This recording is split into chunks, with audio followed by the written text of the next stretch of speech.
El tráfico en la Ciudad de México la víspera de Año Nuevo es una bestia que respira humo y desesperación. Eran las 8 de la noche y el periférico estaba convertido en un estacionamiento de luces rojas interminables.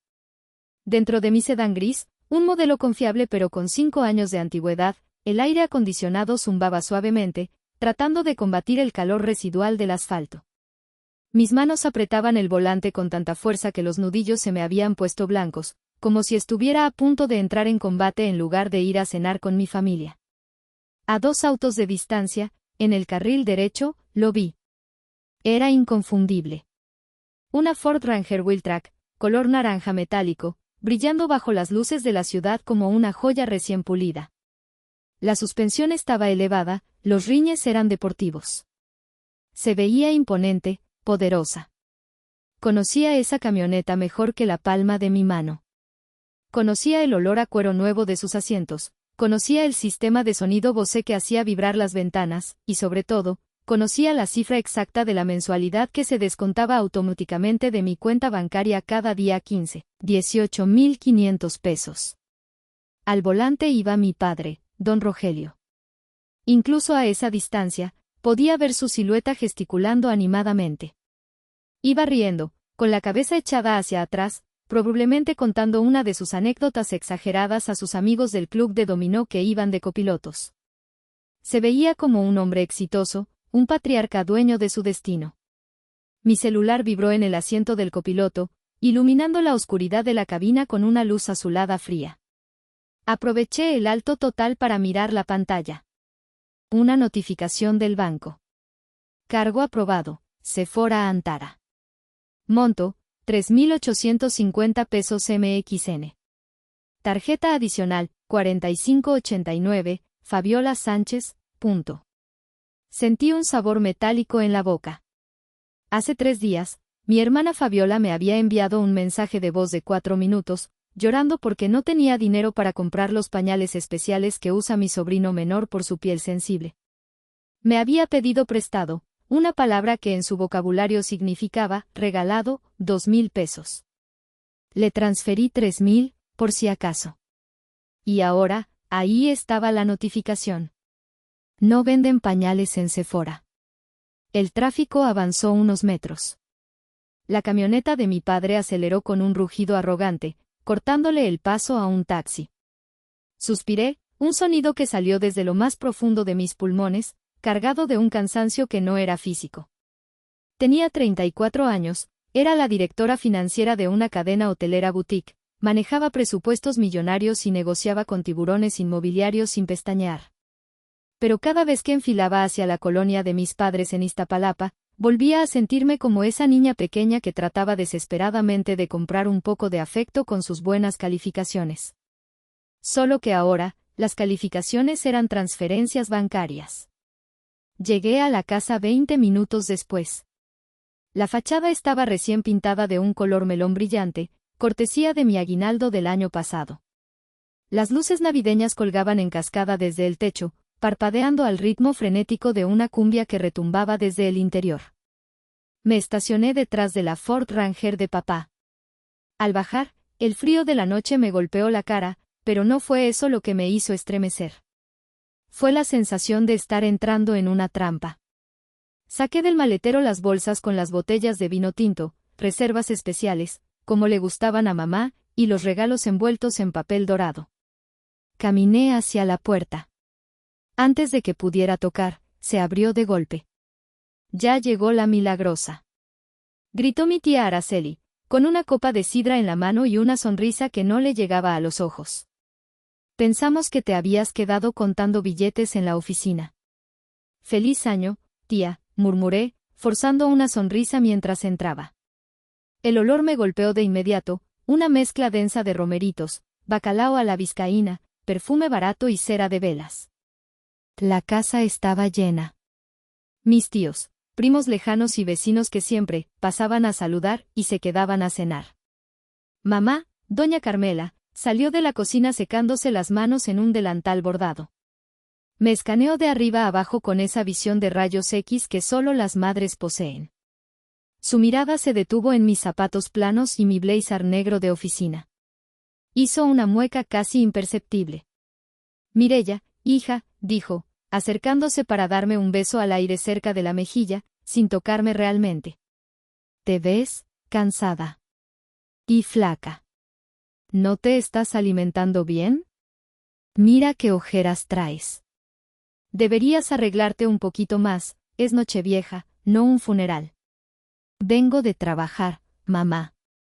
Cerré el balance anual hoy, respondí, dejando las botellas sobre la mesa auxiliar. Trabajo, trabajo, trabajo. Eso es lo único que tienes en la cabeza, suspiró ella, negando con la cabeza como si mi carrera fuera una enfermedad terminal. Aprende a tu hermana. Mira qué preciosa se puso hoy. Se hizo a un lado y señaló hacia el sofá de la sala. Ahí estaba Fabiola. Mi hermana estaba radiante. Llevaba un vestido de lentejuelas color esmeralda que se ajustaba perfectamente a su cuerpo. Su cabello estaba peinado en ondas perfectas de salón, y sus uñas. Dios, sus uñas eran garras acrílicas decoradas con cristales Swarovski que atrapaban la luz de la lámpara. Estaba riendo con una prima, sosteniendo una copa con una mano. En la otra mano, descansando casualmente sobre su regazo, había un bolso. No cualquier bolso. Un Michael Kors color hueso, de la colección nueva. El mismo bolso que yo había visto en el escaparate de Palacio de Hierro hace una semana. El mismo bolso que costaba lo equivalente a 2 semanas de salario mínimo. Fabiola levantó la vista y nuestros ojos se encontraron. Por una fracción de segundo, vi el miedo en su mirada. Sabía que yo recibía las notificaciones. Sabía que yo sabía. Pero entonces, sonrió. Una sonrisa desafiante, perezosa, de alguien que sabe que es intocable. Hola, hermanita, dijo, sin levantarse. Llegaste tarde. Casi se enfrían los tamales. Sentí el celular vibrar de nuevo en mi bolsillo. No necesitaba mirarlo para saber que mi saldo había disminuido otra vez. Apreté los dientes tan fuerte que me dolió la mandíbula. Esta noche iba a ser larga. La cena aún no se servía, pero la tensión en el aire era más espesa que el mole que burbujeaba en la cocina. Me refugié en una esquina del comedor, sirviéndome un vaso de agua mineral. No quería empezar a beber todavía y necesitaba la cabeza fría. Mis sobrinos, Iker de 8 años y Santi de 5, corrían por la sala esquivando las piernas de los adultos.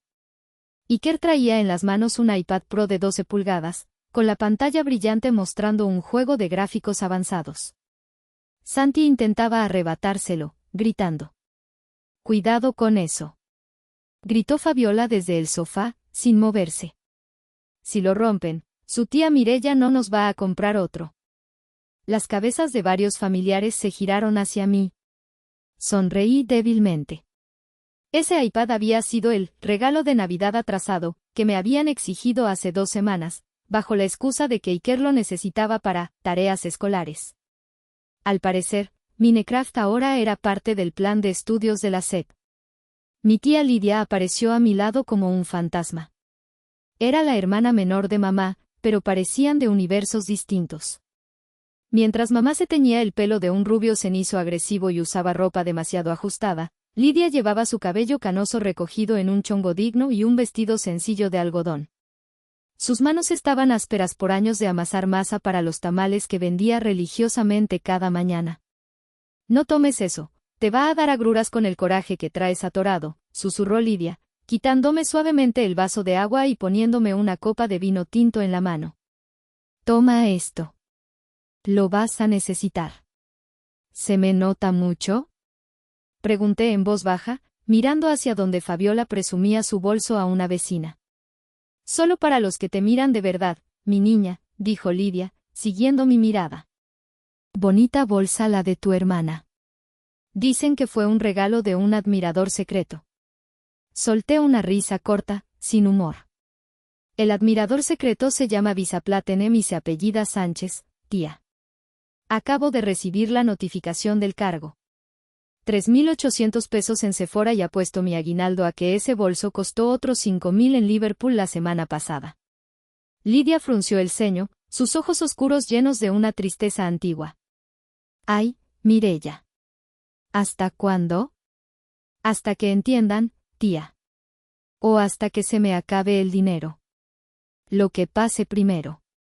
Escúchame bien, Lidia se acercó más, bajando la voz hasta que fue apenas un hilo de voz audible sobre la música. Tu mamá ha estado rara toda la semana. Ha estado cuchicheando mucho con tu papá y con Fabiola. Se encierran en el cuarto y se callan cuando yo entro. Tienen algo planeado para esta noche. Algo grande. Sentí un escalofrío recorrer mi espalda. ¿Más grande que la camioneta de papá? ¿Más grande que la renta del departamento de Fabiola? No sé. Pero tu papá ha estado presumiendo en el dominó que el próximo año se retira del todo, que va a viajar. Y tu hermana, bueno, le dijo a la vecina que pronto se van a acabar sus problemas de espacio. Ten cuidado, mi niña. No firmes nada, no prometas nada. Antes de que pudiera responder, la voz estruendosa de mi padre, don Rogelio, llenó la habitación. Bueno, bueno. Ya siéntense que se enfría el pavo. Mireya, deja de cuchichear y ven a saludar a tu padre como Dios manda. Caminé hacia la cabecera de la mesa. Mi padre estaba sentado como un rey en su trono, con una camisa de seda abierta hasta el segundo botón, mostrando una cadena de oro gruesa. Olía a loción cara y a brandy. Papá, dije, inclinándome para darle un beso en la mejilla. Él ni siquiera se levantó. Me dio unas palmadas condescendientes en el brazo.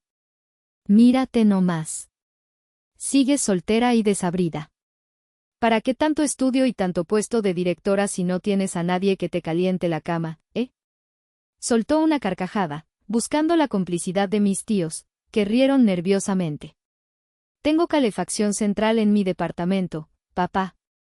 Calienta bastante bien, respondí seca. La risa de mi padre se cortó en seco.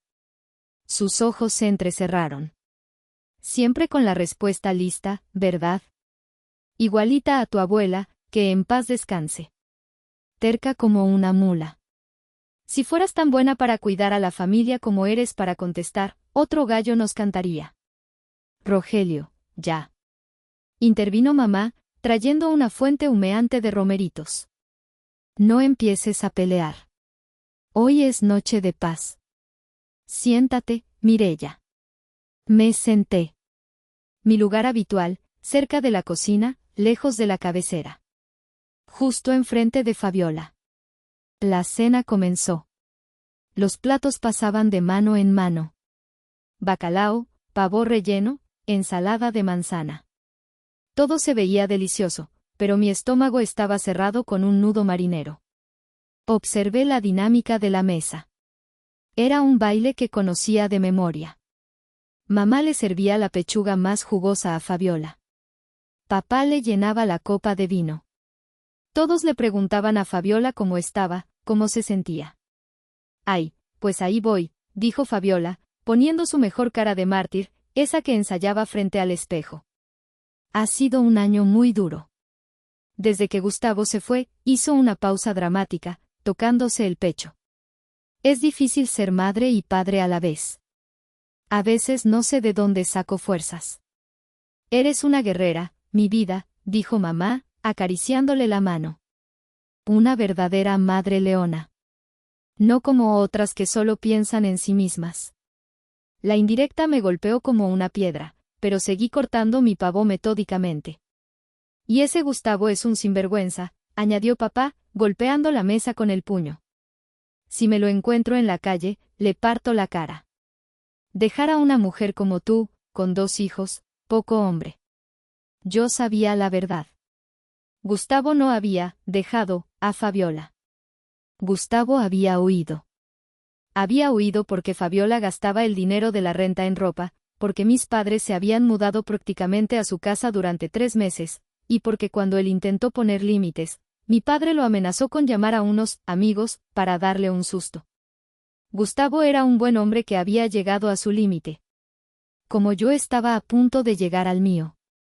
Pero bueno, continuó Fabiola, suspirando y tomando un sorbo largo de vino, al menos tengo a mi familia. No sé qué haría sin el apoyo de mis papis. Para eso estamos, hija, dijo mamá. La familia es primero. La sangre llama. ¿Verdad, Mireya? Levanté la vista del plato. Todos me miraban. Había llegado el momento. La primera estocada. La familia es importante, sí, dije, manteniendo la voz neutra. Qué bueno que lo digas, dijo mamá, con una sonrisa que no auguraba nada bueno. Porque hemos estado pensando, ya que tú tienes ese departamento tan grande en la colonia Roma, ¿y vives sola? No vivo sola, mamá. Vivo conmigo misma. Y uso mi espacio. Ay, por favor, intervino Fabiola, rodando los ojos. Tienes 2 habitaciones que usas de oficina y gimnasio. Eso es egoísmo, Mireya. Yo aquí apretada en ese departamentucho que se cae a pedazos, y mis hijos sin espacio para jugar. Ese departamentucho, interrumpí, sintiendo como el calor subía por mi cuello, es un condominio en la del Valle que cuesta 18,000 pesos al mes. Y hasta donde recuerdo, la renta se paga puntual. Porque la pagas tú, exclamó papá. Y es tu obligación. Tu hermana no puede trabajar porque tiene que cuidar a los niños. Los niños van a la escuela de 8 a 2, papá. Y tienen clases de natación y karate en la tarde. Tienen tiempo. Fabiola tiene tiempo. El silencio que siguió fue absoluto. Solo se escuchaba el tintineo de un tenedor contra un plato. Fabiola abrió la boca, indignada, y sus ojos se llenaron de lágrimas instantáneas. Ven. Lloriqueó, señalándome con un dedo manicurado. Ven cómo me trata. Siempre humillándome, siempre echándome en cara el dinero. Como si el dinero fuera lo único que importa. El dinero importa cuando no es tuyo y te lo gastas en bolsas de diseñador, Fabiola, dije, señalando el Michael Kors que descansaba en una silla vacía. Es una imitación. Gritó ella. Basta. Bramó papá. Su cara estaba roja. Se puso de pie, haciendo tambalear la mesa. No voy a permitir que arruines la cena, Mireya. Cierra la boca y come. Hablaremos de esto a las 12. Miré a mi padre. Luego miré a mi madre, que consolaba a Fabiola como si fuera una víctima de guerra. Luego miré a la tía Lidia, que negaba levemente con la cabeza, advirtiéndome. Bajé la vista. Provecho, murmuré. Pero ya no tenía hambre. Sabía que la bomba de tiempo estaba haciendo tic-tac bajo la mesa, y faltaban solo 2 horas para la medianoche. El tiempo se arrastró dolorosamente hasta la medianoche. El ambiente en la casa era una mezcla esquizofrénica de celebración forzada y hostilidad latente. Mientras mis tíos bailaban una cumbia en la sala y mis primos encendían luces de bengala en el patio, yo permanecí sentada en el sofá, revisando correos del trabajo en mi celular solo para tener una excusa y no hablar con nadie. A las 11:55 de la noche, mamá apagó la música. Vénganse todos. Las uvas. Gritó, aplaudiendo para llamar la atención. La familia se congregó alrededor de la mesa del comedor. Había copas de sidra rosada barata para todos, y 12 uvas en pequeños platos de plástico frente a cada silla. Me puse de pie, sintiendo el peso de las miradas de mis padres sobre mí. Era un peso físico, opresivo. Don Rogelio se aclaró la garganta. Golpeó su copa con un tenedor. Cling, cling, cling. Familia, empezó papá, hinchando el pecho. Se veía solemne, o tal vez era el efecto de las 4 copas de brandy. Un año más se va. Un año difícil. Pero aquí estamos, unidos. Porque los Sánchez somos como los robles, fuertes y juntos. Hubo murmullos de aprobación. Así es, salud, dijeron los tíos. Pero para que el árbol siga fuerte, hay que podar las ramas secas y regar las que necesitan crecer, continuó papá, y sus ojos se clavaron en mí. Eran ojos duros, vidriosos. Este año nuevo, tu madre y yo hemos tomado una decisión ejecutiva. Por el bien de todos. El reloj de pared marcó las 12. Las campanadas de la iglesia cercana empezaron a sonar a lo lejos. Nadie comió las uvas. Todos miraban a papá. Fabiola, dijo él, suavizando la voz al mirar a mi hermana, mi niña, no puedes seguir viviendo con esa incertidumbre. No es justo para ti ni para mis nietos. Gracias, papi, sollozó Fabiola, apretando la mano de mamá. Por eso, papá se giró hacia mí, y su voz se volvió un látigo. Mireya, a partir de enero, o sea, mañana, tú vas a asumir la responsabilidad total de la casa de tu hermana. Y no solo la renta. Vas a cubrir sus gastos corrientes y la colegiatura de los niños. Son 15,000 de renta más unos 10,000 de gastos. Digamos 25,000 pesos mensuales fijos. Sentí que el aire salía de mis pulmones. ¿25,000 pesos? Eso era más de lo que ganaba un gerente promedio en este país. Sumado a la camioneta de papá, el seguro médico de mamá, y mis propios gastos, estaban pidiendo casi el 60% de mi sueldo. ¿Y a cambio de qué? Pregunté. Mi voz salió tranquila, lo cual me sorprendió incluso a mí. ¿Cómo que a cambio de qué? Intervino mamá, ofendida.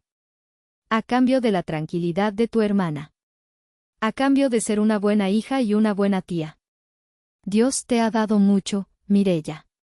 Es hora de que compartas. Ya comparto, mamá.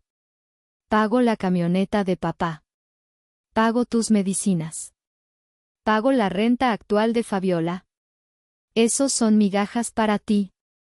Gritó Fabiola de repente, poniéndose de pie. Su máscara de víctima se resbaló, mostrando la envidia pura debajo. Tú viajas, tú comes en restaurantes caros, tú tienes ropa de marca. Yo no tengo nada. Merezco vivir bien también. Entonces trabaja, Fabiola, dije, mirándola fijamente. Tienes un título en turismo que te pagué yo y que nunca has usado. Tu hermana está abrumada. Bramó papá, golpeando la mesa con el puño. Una copa se volcó, derramando sidra sobre el mantel blanco. Está deprimida. No puede trabajar. Tú eres la fuerte, tú eres la que tiene la obligación. No es una obligación, Rogelio, dijo la tía Lidia desde un rincón, con voz temblorosa pero firme. Es un abuso. Mireya ya hace demasiado. Tú cállate, Lidia. Le espetó mamá. Nadie te pidió tu opinión. Esto es entre padres e hijas. Papá se acercó a mí. Invadió mi espacio personal, oliendo a alcohol y agresividad.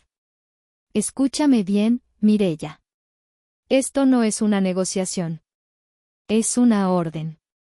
A partir de mañana, tú te haces cargo de todo. Simple y sencillo. Lo miré a los ojos. Vi al hombre que adoré de niña. Vi al hombre que me enseñó a andar en bicicleta. Y vi cómo ese hombre había sido devorado por la codicia y la comodidad. No, dije. La palabra quedó flotando en el aire, pequeña pero indestructible. ¿Qué dijiste? Preguntó papá, como si no pudiera creerlo. Dije que no.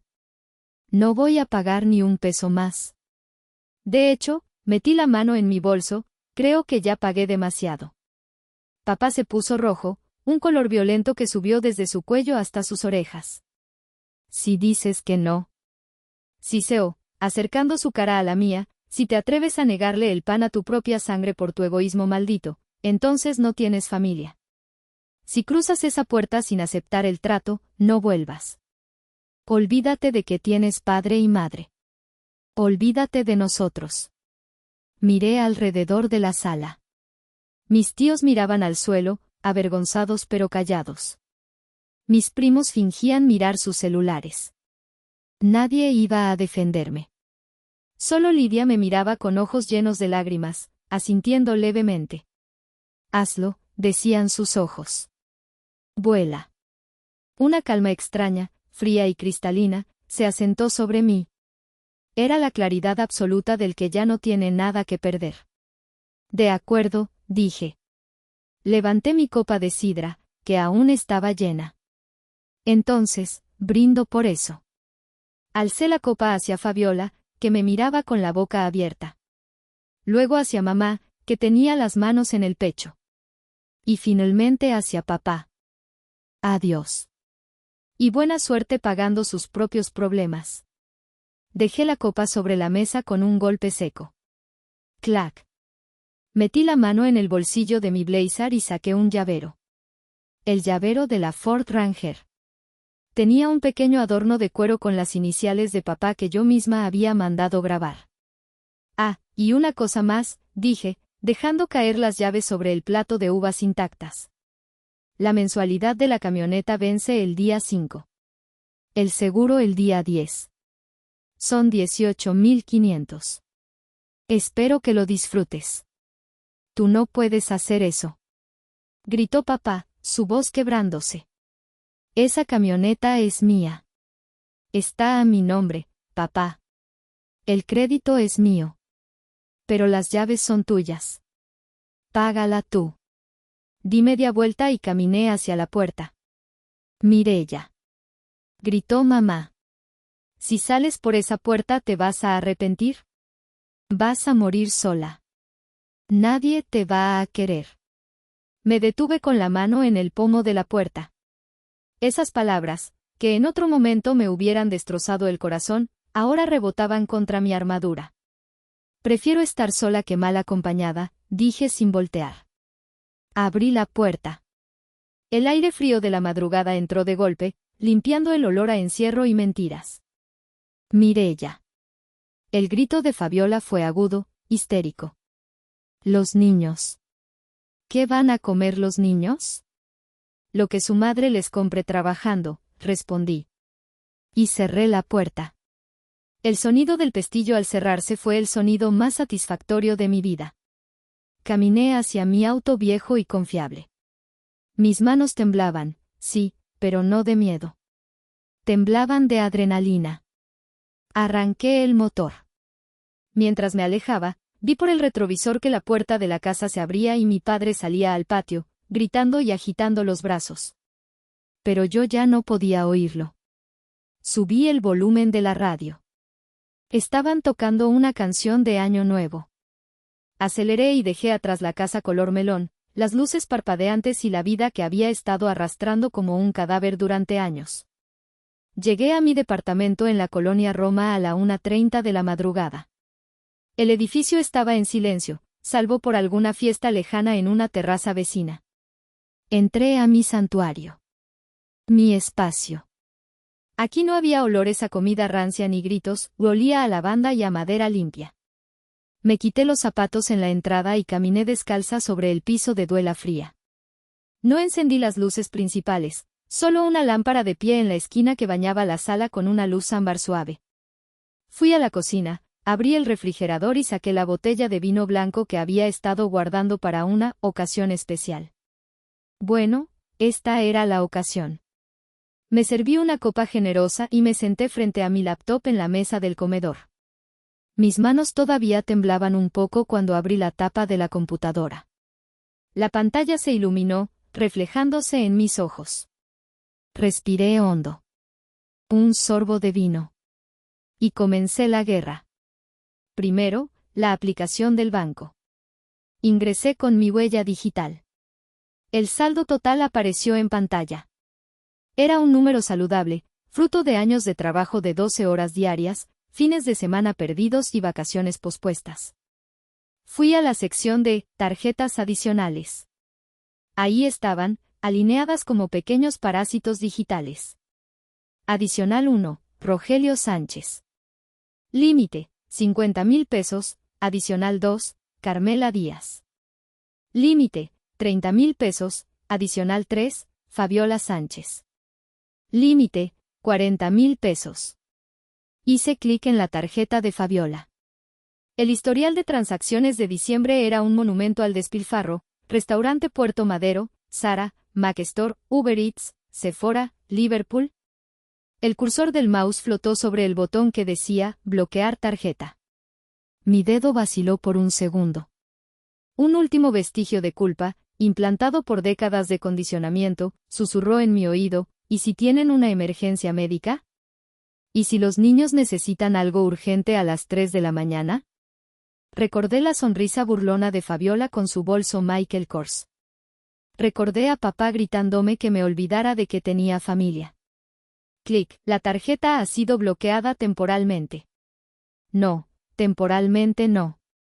Fui a configuración y seleccioné cancelar tarjeta adicional por robo/extravío. Confirmar. Hecho. Repetí el proceso con la de mamá. Y finalmente, con la de papá. Sentí una oleada de calor recorrer mi cuerpo. Era una mezcla de terror y euforia. Acababa de cortarles el oxígeno. Siguiente paso, servicios. Abrí la página de la CFE, Comisión Federal de Electricidad. Ahí estaba el recibo de la casa de mis padres y del departamento de Fabiola, ambos domiciliados a mi cuenta de débito. Desvincular pago automático. Eliminar cuenta. Netflix. Spotify familiar. Amazon Prime. Uber Pass. Uno por uno, fui eliminando los perfiles. ¿Desea eliminar el perfil, princesa Fabi? Sí. Adiós, princesa. ¿Desea eliminar el perfil, abuelo jefe? Sí. El jefe ha sido despedido. Tomé otro trago de vino. Me sentía como una cirujana estirpando tejido necrótico. Dolía, sangraba, pero era necesario para sobrevivir. Finalmente, abrí mi correo electrónico. Redacté un mensaje nuevo. Para, licenciado Roberto Méndez, abogado inmobiliario. Asunto, urgente, propiedad calle Manzanillo. Licenciado Méndez, feliz año. Lamento molestar en fecha festiva. He tomado la decisión de vender el departamento de la Colonia del Valle donde reside actualmente mi hermana. Necesito que prepare la notificación de terminación de contrato de comodato, préstamo de uso gratuito. Quiero proceder lo más rápido posible. Si es necesario vender por debajo del precio de mercado para acelerar el proceso, hágalo. Quiero cerrar ese capítulo este mes. Hablamos el lunes a primera hora. Atentamente Mireya. Envié el correo. El sonido de mensaje enviado sonó como un disparo en la habitación silenciosa. Me recosté en la silla, mirando el techo. Mi celular, que había dejado boca abajo sobre la mesa, vibraba incesantemente. Zumbaba como un insecto moribundo. Sabía lo que estaba pasando.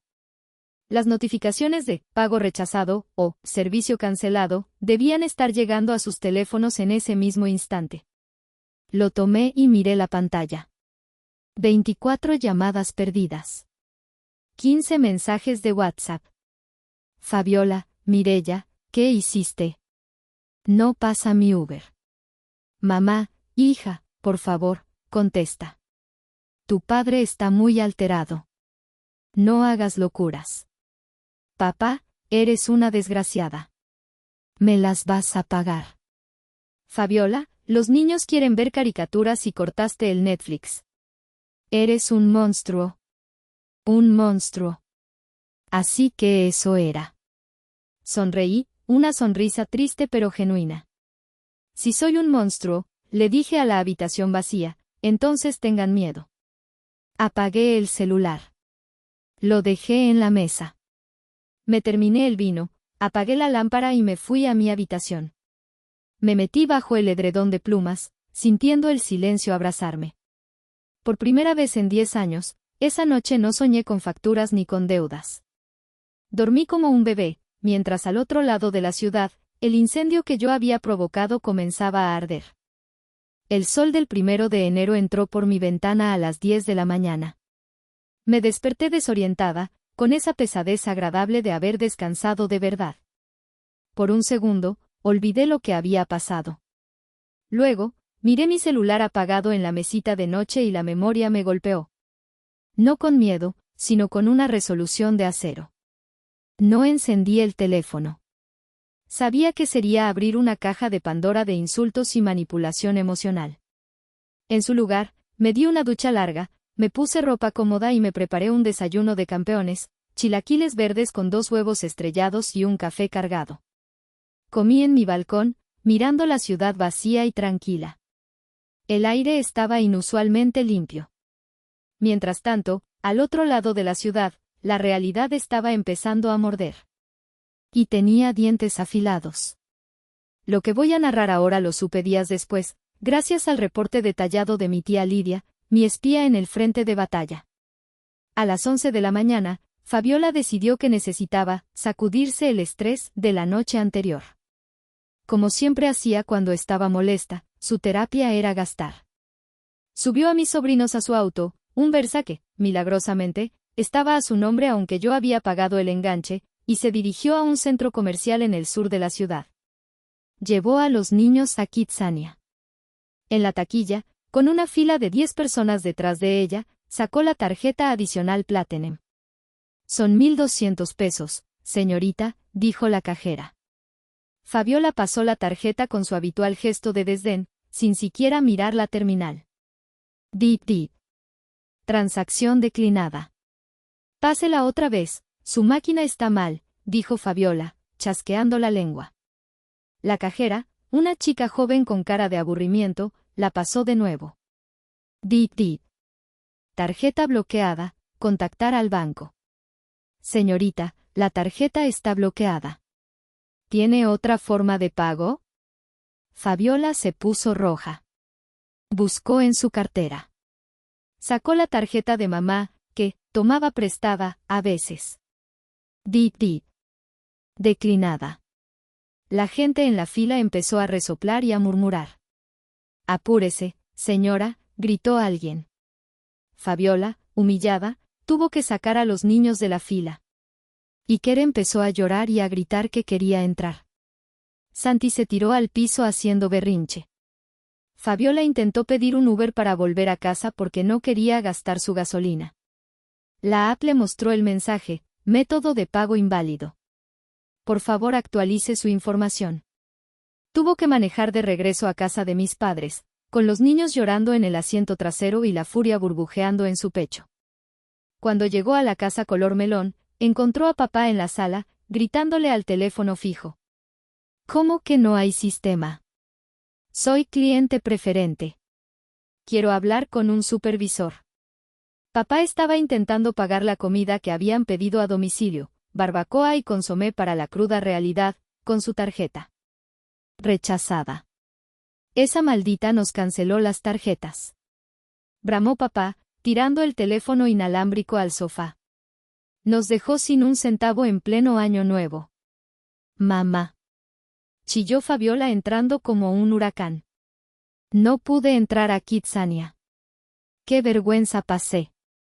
Mireya está loca. Doña Carmela estaba sentada en la mesa del comedor, pálida, con una mano en el pecho. No contesta el teléfono. Fui a la farmacia por mi medicina de la presión, y tampoco pasó la tarjeta. Tuve que dejar las pastillas en el mostrador. Rogelio, ¿qué vamos a hacer? No tenemos efectivo. En esa casa, el efectivo era algo vulgar. Todo se tarjeteaba. Todo iba a la cuenta de Mireya. Vamos a ir a buscarla, dijo papá, con los ojos inyectados en sangre. Vamos a ir a su departamento y vamos a tirar la puerta si es necesario. Esto es un abuso. Es robo. Es mi dinero. Lo que papá no entendía, en su lógica retorcida, era que legalmente, nunca fue su dinero. Se subieron a la Ford Ranger. Papá metió la llave, la giró. El motor rugió. Arrancó. Claro que arrancó. Yo no había bloqueado el motor a distancia, aunque la tecnología lo permitía. Quería que sintieran una falsa sensación de control. Manejaron hasta la colonia Roma. Llegaron a mi edificio a las 2 de la tarde. El portero, don Anselmo, un hombre mayor y serio a quien yo le daba una buena propina cada Navidad y a quien había instruido esa misma mañana, los detuvo en la entrada de cristal. Buenas tardes. Venimos a ver a Mireya Sánchez, dijo papá, intentando empujar la puerta. Lo siento, señor. La señorita Mireya dejó instrucciones estrictas. No quiere recibir visitas. Y me dijo específicamente que si venía el señor Rogelio Sánchez haciendo escándalo, llamara a la patrulla. Yo soy su padre, imbécil. Gritó papá. Y yo soy el encargado de seguridad, señor. Por favor retírese o llamo al 911. Papá golpeó el cristal con el puño, dejando una marca de grasa. Mamá lloraba en el asiento del copiloto. Fabiola grababa todo con su celular, gritando, y miren cómo nos tratan. Secuestrada por su propia soberbia. Desde mi balcón en el cuarto piso, oculto tras las cortinas blackout, los vi. Se veían pequeños. Patéticos. Gritaron durante 10 minutos. Luego, avergonzados porque los vecinos de la Roma, gente que saca a pasear a sus perros de raza y no tolera escándalos, empezaron a salir a los balcones, se subieron a la camioneta y se fueron. Regresé a mi sofá y abrí un libro. El arte de la guerra de Sun Tzu. Capítulo 1. El arte de la guerra se basa en el engaño. Ellos creían que esto era todo. Que el bloqueo de tarjetas era el castigo. No sabían que el verdadero golpe, el que los dejaría en la lona, estaba programado para el día 5 de enero. El día del vencimiento de la camioneta. Pasaron 3 días. 3 días de silencio radial por mi parte y de histeria digital por parte de ellos. Mi Facebook estaba inundado de indirectas, y directas, de Fabiola y mis tías. Cría cuervos y te sacarán los ojos. El dinero no compra la clase ni el amor de familia. Qué triste ver cómo la gente cambia por unos pesos. No respondía nada. Ni un like, ni un comentario. El silencio es la respuesta más ruidosa que existe. El 5 de enero llegó. El día de los Reyes Magos, y el día de pago de la Ford Ranger. Ese día, me levanté muy temprano, a las 4 de la mañana. Me vestí con ropa deportiva negra y una gorra. Tomé un Uber hacia la casa de mis padres. Le pedí al conductor que me dejara a 2 cuadras de distancia. Caminé por las calles silenciosas de Iztapalapa, donde los perros ladraban perezosamente a lo lejos. Hacía frío. Llegué a la casa. Ahí estaba la bestia naranja, estacionada en la calle porque no cabía en el garaje pequeño que estaba lleno de proyectos inconclusos de papá. Saqué el juego de llaves duplicado que siempre había guardado, por emergencias. Mis manos no temblaron esta vez. Me acerqué a la camioneta. Desactivé la alarma. Dip dip. El sonido fue bajo, pero en el silencio de la madrugada me pareció un cañonazo. Abrí la puerta del conductor. El olor a cigarro y a la loción barata de papá impregnaba el interior. Sentí una punzada de asco. Me subí. Ajusté el asiento, papá lo tenía echado muy hacia atrás para acomodar su barriga. Metí la llave en el contacto. El motor cobró vida. Miré hacia la ventana del segundo piso, la recámara de mis padres. Todo oscuro. Estaban durmiendo, probablemente soñando con que yo recapacitaría y volvería pidiendo perdón con cheques en la mano. Puse la palanca en drive y solté el freno de mano. Dejé que la camioneta avanzara suavemente, sin acelerar, hasta alejarme unos 50 metros de la casa. Luego, pisé el acelerador y me perdí en la noche. Manejé directamente a un lote de autos seminuevos, Kavak, en el sur de la ciudad, donde tenía una cita agendada a las 7 de la mañana para avalúo y venta inmediata. Ya había enviado los papeles digitalmente. La factura estaba a mi nombre. La tarjeta de circulación estaba a mi nombre. A las 9 de la mañana, salí del lote de autos con un cheque certificado por 450,000 pesos y un contrato de compra-venta firmado. La camioneta ya no era mía. Y definitivamente, ya no era de papá. La llamada de Lidia llegó a las 10:30 de la mañana. Mireya. Se armó la de Dios es Padre. Lidia sonaba agitada, pero había un tono de emoción en su voz. Tu papá salió a comprar el periódico, bueno, casi le da un infarto ahí mismo en la banqueta. ¿Qué pasó?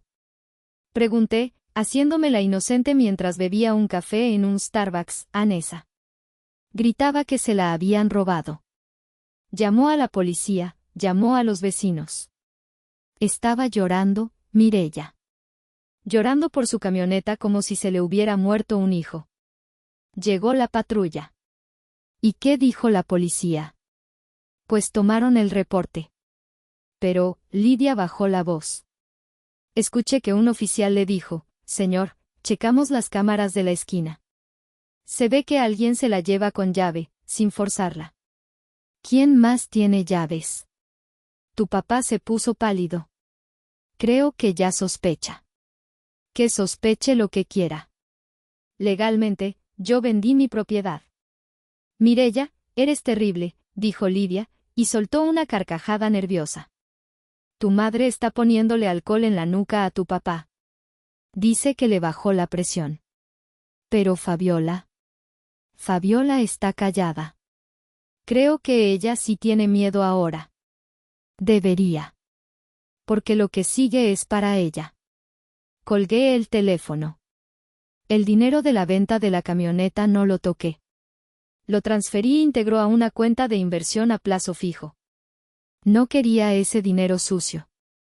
Serviría para mi retiro, o quizás para un viaje a Europa. Esa tarde, mi padre intentó llamarme desde el teléfono de un vecino, porque había bloqueado todos sus números. Contesté. Bueno. Ladrona. Gritó la voz ronca de don Rogelio. Sé que fuiste tú. Me robaste mi camioneta. Corrección, papá, dije con calma.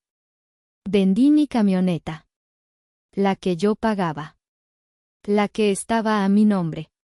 Ya no podía permitirme ese gasto, dado que ahora tengo que ahorrar para mi vejez, ya que no tengo familia.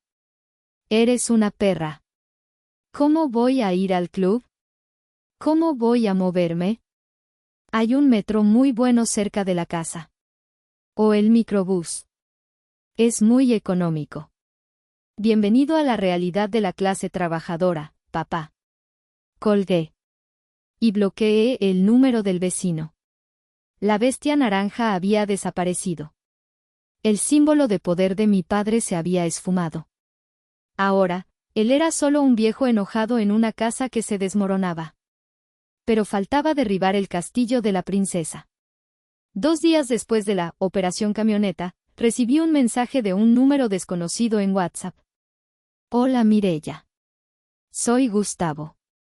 Supe lo que pasó. ¿Podemos vernos? Tengo algo que te va a interesar. Invito el café. Gustavo. El ex esposo de Fabiola. El hombre al que mi familia había pintado como el diablo encarnado, él abandona hogares. Yo siempre había tenido un trato cordial con él, pero distante, influenciada por el veneno que Fabiola destilaba diariamente. Acepté. Nos vimos en una cafetería discreta en la colonia Condesa. Cuando llegó, casi no lo reconocí. Se veía sano. Había perdido peso, no tenía esas ojeras perpetuas que cargaba cuando vivía con mi hermana, y vestía bien. Mireya, me saludó con un beso en la mejilla. Te ves increíble. Se te nota que te quitaste un peso de encima. Unos 200 kilos de peso, diría yo, bromeó, refiriéndose a mis padres. Gustavo. Gracias. Tú también te ves bien. La libertad te sienta. Nos sentamos. Después de pedir, Gustavo fue directo al grano. Sacó un sobremanila de su maletín. Mira, Mireya. Yo no quiero problemas. Solo quiero ver a mis hijos. Fabiola no me deja verlos desde hace 3 meses, dice que soy una mala influencia y que no aporto dinero. Pero tú sabes que yo depositaba la pensión puntualmente, hasta que me quedé sin trabajo hace 1 año. Lo sé. Fabiola decía que no dabas ni un peso. Fabiola miente. Pero eso no es lo nuevo. Lo nuevo es esto. Empujó el sobre hacia mí. Lo abrí. Eran estados de cuenta. Pero no de un banco, sino de una casa de empeño de lujo en Polanco, y recibos de una agencia de viajes. ¿Qué es esto? Pregunté, frunciendo el ceño. Hace 6 meses, cuando desaparecieron las joyas de tu abuela, ¿te acuerdas?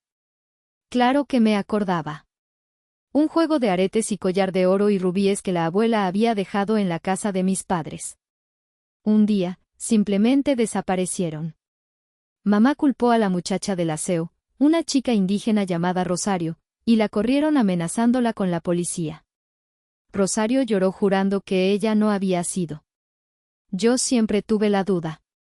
Pues aquí está, dijo Gustavo, señalando un recibo. Venta de lote de joyería, collar y aretes oro 14K con rubíes. Fecha, 12 de julio. Firmado, Fabiola Sánchez. Sentí una náusea repentina. Vendió las joyas de la abuela, susurré. Y culparon a Rosario. Sigue leyendo. Mira en qué se gastó el dinero 2 días después. Miré el siguiente papel. Un itinerario de vuelo y hotel. Cancún. Hotel Xcaret Arte, al inclusive. 4 días, 3 noches. Huéspedes, Fabiola Sánchez y Carlos, el entrenador, Pérez. ¿El entrenador del gimnasio? Pregunté, atónita. El mismo. Mientras ella te lloraba a ti diciendo que no tenía para la colegiatura de Iker, y me gritaba a mí que mis hijos pasaban hambre, ella estaba en Xcaret con su amante, gastándose la herencia de tu abuela. La furia que sentí en ese momento fue diferente a la de Año Nuevo. Aquella fue una furia fría, de decepción. Esta era una furia caliente, volcánica. Era asco. Habían destruido la vida de una empleada doméstica honesta para encubrir una aventura de Fabiola. ¿Por qué me das esto ahora, Gustavo? Porque voy a demandar la custodia completa de los niños. Tengo trabajo nuevo, tengo mi departamento propio. Y con esto, señaló los papeles, puedo probar que ella no es apta, que es inestable y deshonesta. Pero necesito tu ayuda. Necesito que testifiques que tú la mantenías y que ya no lo harás. Sin tu dinero, ella no puede sostener un hogar para los niños. Miré a Gustavo. Vi a un padre desesperado que amaba a sus hijos, luchando contra el mismo monstruo que yo. Cuenta conmigo, dije, guardando el sobre. Y Gustavo, voy a hacer algo más. Voy a limpiar el nombre de Rosario. Esa noche, usé mi red de contactos. Localicé a Rosario, que ahora trabajaba en un mercado. Fui a verla, le pedí perdón de rodillas, literalmente, en nombre de mi familia podrida, y le di un cheque por 50,000 pesos como indemnización moral, aunque sabía que el daño estaba hecho. Le prometí que si necesitaba referencias, yo se las daría. Luego, escaneé los documentos de la casa de empeño. No los publiqué en Facebook. Eso sería vulgar. Se los envié por WhatsApp a mamá, a papá, y a todas las tías chismosas, incluyendo a Araceli. El mensaje decía, para que sepan dónde terminaron los rubíes de la abuela. No fue Rosario. Fue la madre Leona y su entrenador en Cancún. Disfruten la verdad. El chat familiar explotó. Tía Lidia me contó después que doña Carmela se desmayó, esta vez de verdad, y que papá intentó golpear a Fabiola, pero ella se encerró en el baño gritando que era mentira, que los documentos eran falsos. Pero la semilla de la duda estaba sembrada. Y justo cuando la familia estaba implosionando por dentro, llegó el golpe final desde afuera. El abogado inmobiliario había hecho su trabajo. Era martes, 15 de enero. Un día gris y lluvioso en la Ciudad de México, como si el cielo supiera lo que iba a pasar. Fabiola estaba en su departamento de la Colonia del Valle. Probablemente todavía durmiendo a las 10 de la mañana, mientras los niños estaban en la escuela, cuyas colegiaturas del mes siguiente ya no estaban pagadas, por cierto. Sonó el timbre. No el del lobby, sino el de la puerta del departamento. Fabiola abrió, en pijama, esperando quizás a un repartidor de comida o a mamá trayéndole consuelo. Se encontró con 2 hombres de traje y un oficial de policía. Uno de los hombres era el licenciado Méndez, mi abogado. Un tiburón con piel de cordero. ¿S.R.A. Fabiola Sánchez? Preguntó Méndez con cortesía profesional. Sí, ¿qué quieren? Soy el representante legal de la propietaria de este inmueble, la señorita Mireya Sánchez. Vengo a notificarle la terminación inmediata del contrato verbal de comodato que existía sobre esta propiedad. Méndez le extendió un documento legal con sellos oficiales. Fabiola se rió. Una risa nerviosa. ¿De qué hablan? Este departamento es de un amigo de mi hermana que me lo renta barato. Mireya no es la dueña. Se equivoca, señora. Aquí están las escrituras. El inmueble pertenece a la Sociedad Mercantil Mireya Holdings S.A.D.C.B., cuya accionista única es su hermana. Usted ha estado viviendo aquí por caridad. Y la caridad se acabó. Fabiola palideció. Tomó el papel como si estuviera ardiendo. No. No puede ser. Ella me dijo.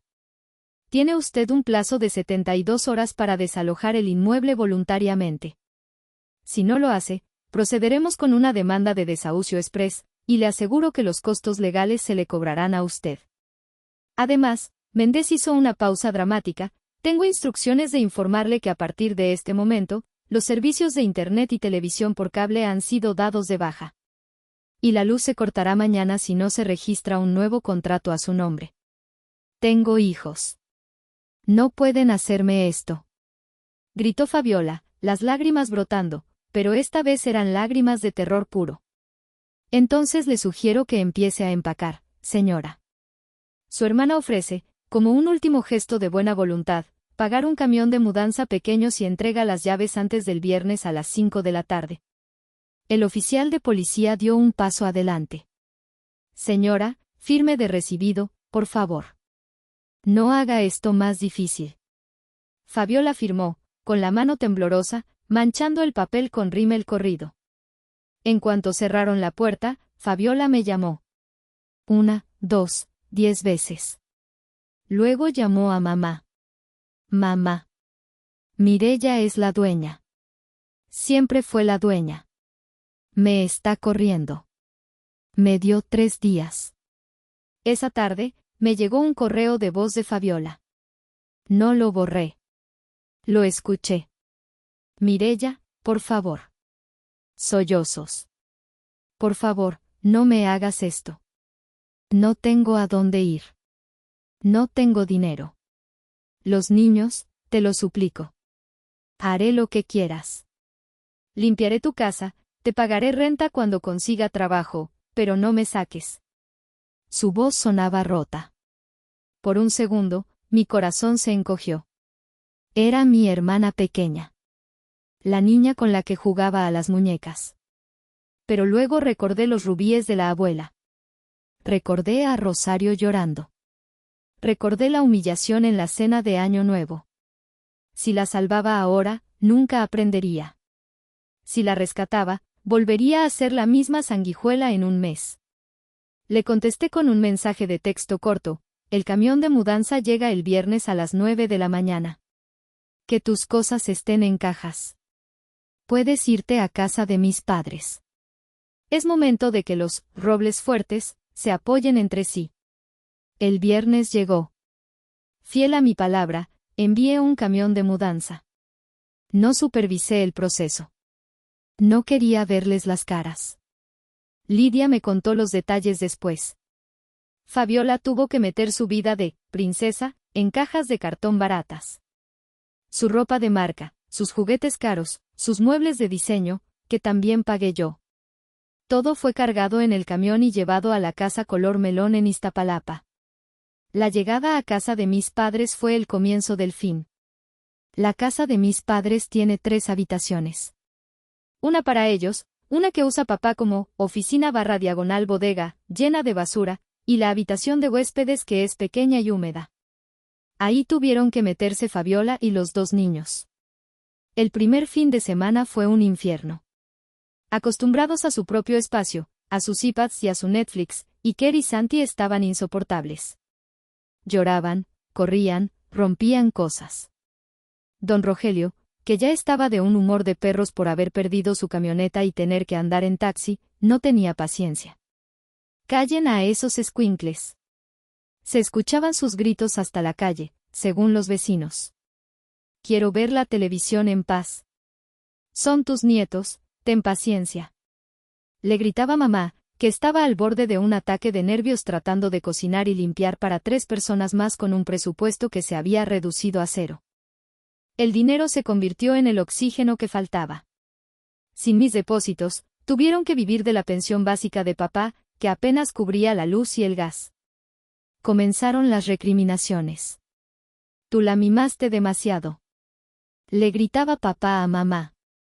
Por tu culpa es una inútil. Y tú la dejaste hacer lo que quisiera. Respondía mamá. Y tú fuiste el que corrió a Mireya. Si no hubieras sido tan bocón, seguiríamos recibiendo dinero. Fabiola, en medio de todo esto, no ayudaba. Se quejaba de la comida, otra vez frijoles, se quejaba de que el agua caliente no alcanzaba, se quejaba de que no podía dormir. La familia unida, el árbol de roble fuerte, se estaba pudriendo desde adentro a una velocidad vertiginosa. 2 semanas después, llegó el golpe de gracia de Gustavo. Se presentó en la casa con su abogado y una orden judicial provisional. Debido a que Fabiola no tenía domicilio propio, ni ingresos, y vivía en una situación de hacinamiento y conflicto, los vecinos habían reportado los gritos, el juez otorgó la custodia temporal de los niños a Gustavo, quien tenía un hogar estable y trabajo. Ese día, Fabiola se rompió de verdad. Vio cómo Gustavo subía a Iker y a Santi a su auto, un sedán modesto pero limpio. Los niños no lloraban. De hecho, Iker parecía aliviado de salir de esa casa de locos. Adiós, mami, dijo Santi, agitando la mano. Fabiola cayó de rodillas en la banqueta, gritando. Mamá lloraba abrazada a ella. Papá se quedó dentro de la casa, demasiado avergonzado para salir. Esa noche, mi teléfono sonó. Era tía Lidia. Mireya, es hora. Están destruidos. Si quieres ver el resultado de tu obra, ahora es el momento. Pero ten cuidado, un animal herido muerde. No voy a ir, tía. No todavía. Tienen que tocar fondo. Y creo que todavía tienen un poco de orgullo que perder. Tenía razón. Al día siguiente, mamá puso en venta en Facebook Marketplace la sala Luis XV, que tanto presumía. Y papá fue visto preguntando en el sitio de taxis si necesitaban choferes. La realidad, por fin, se había instalado en la casa Sánchez. Pasaron 2 meses. Era marzo, y las jacarandas en la Ciudad de México estaban floreciendo, pintando las calles de un morado vibrante. Yo estaba en mi oficina, revisando los reportes trimestrales, cuando mi asistente me avisó que tenía visitas. Son tus padres, Mireya. Dicen que es urgente. ¿Se ven, bueno, se ven mal? ¿Llamo a seguridad? Lo pensé un momento. Miré por la ventana de mi oficina en el piso 12. No. Hazlos pasar a la sala de juntas. Y trae café. Entré a la sala de juntas 5 minutos después. La imagen que vi se me quedó grabada para siempre. Mis padres estaban sentados al borde de las sillas de cuero, como si tuvieran miedo de ensuciarlas. Papá había perdido peso. Su camisa estaba limpia pero planchada con torpeza. Ya no tenía esa arrogancia de don chingón. Se veía como lo que era, un hombre de 60 y tantos años, cansado y derrotado. Mamá se veía más vieja. Las raíces de su cabello eran grises y ya no había dinero para el tinte de salón. Cuando entré, ambos se pusieron de pie instintivamente. Siéntense, dije, quedándome de pie en la cabecera de la mesa. Hija, empezó mamá, y se le quebró la voz. Hola, mamá. Hola, papá. Tienen 5 minutos. Tengo una junta. Papá se aclaró la garganta. Miró sus manos, que retorcía sobre la mesa. Mireya, venimos a pedirte perdón. Esas palabras, que había esperado toda mi vida, sonaron extrañas en su boca. ¿Perdón por qué, papá? Por todo. Por ser ciegos. Por exigirte lo que no debíamos. Por echarte. Levantó la vista, y sus ojos estaban húmedos. La casa es un infierno. Extrañamos a los niños. Gustavo se los llevó. Fabiola. Fabiola está trabajando. ¿Fabiola trabajando? Arqueé una ceja. Eso sí que era noticia. Consiguió trabajo de recepcionista en una clínica dental, dijo mamá. Gana poco, pero es algo. Está aprendiendo. Está muy triste, Mireya. Se dio cuenta de lo mala madre que fue. Hubo un silencio. No venimos a pedirte dinero, dijo papá rápidamente, viendo mi expresión. Te lo juro. Ya vendimos la sala, vendimos las televisiones grandes. Estamos saliendo adelante, a duras penas, pero saliendo. Solo, queremos a nuestra hija de vuelta. Los miré. Realmente los miré. Ya no eran los monstruos que me gritaban en Año Nuevo. Eran simplemente dos personas que habían cometido errores terribles y que ahora estaban pagando el precio. Había humildad en sus ojos. Una humildad forjada a fuego por la necesidad y la vergüenza. Sentí una punzada de compasión. Pero no era esa compasión tóxica que me hacía abrir la cartera. Era una compasión distante, madura. Saqué un sobre de mi carpeta. Me alegra escuchar que Fabiola está trabajando. Eso le hará bien. Y me alegra que estén sobreviviendo. Eso demuestra que sí podían, solo que no querían. Deslicé el sobre la mesa de cristal. Aquí hay información. Son los datos de un buen terapeuta familiar que cobra tarifas sociales. Y el contacto de una agencia de empleo para personas mayores, papá, por si te aburres del taxi. Papá tomó el sobre. Parecía decepcionado de que no fuera un cheque, pero asintió. Gracias. En cuanto a volver, suspiré. Las cosas no se arreglan en 2 meses, ni con un perdón. Ustedes rompieron algo que tardó 30 años en construirse. La confianza. Lo sabemos, susurró mamá. Me voy a ir de viaje, anuncié. Me voy a España la próxima semana. A hacer ese curso que siempre quise y que pospuse por arreglarles la casa. Estaré fuera 6 meses. 6 meses. Exclamó mamá. ¿Tan lejos? Sí. Necesito tiempo. Y ustedes también. Necesitan aprender a ser una familia sin mí. Sin mi dinero y sin mi presencia resolviendo todo. Caminé hacia la puerta.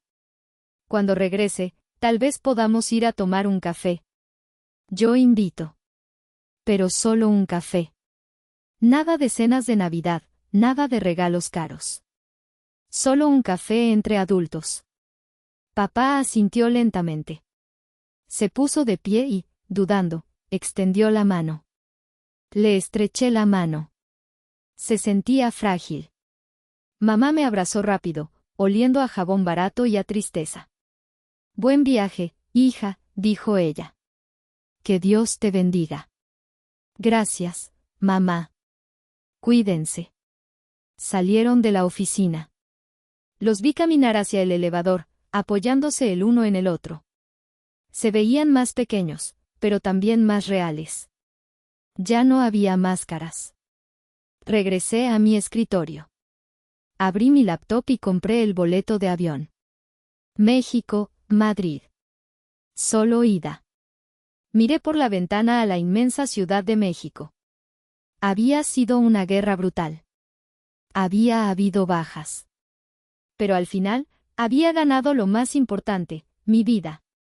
Dicen que la familia es sangre. Pero a veces, la sangre se gangrena y hay que cortar para salvar el cuerpo. Yo corté. Y aunque quedó una cicatriz, por fin, dejé de sangrar. Sonreí, cerré la computadora y salí de la oficina. El mundo me estaba esperando.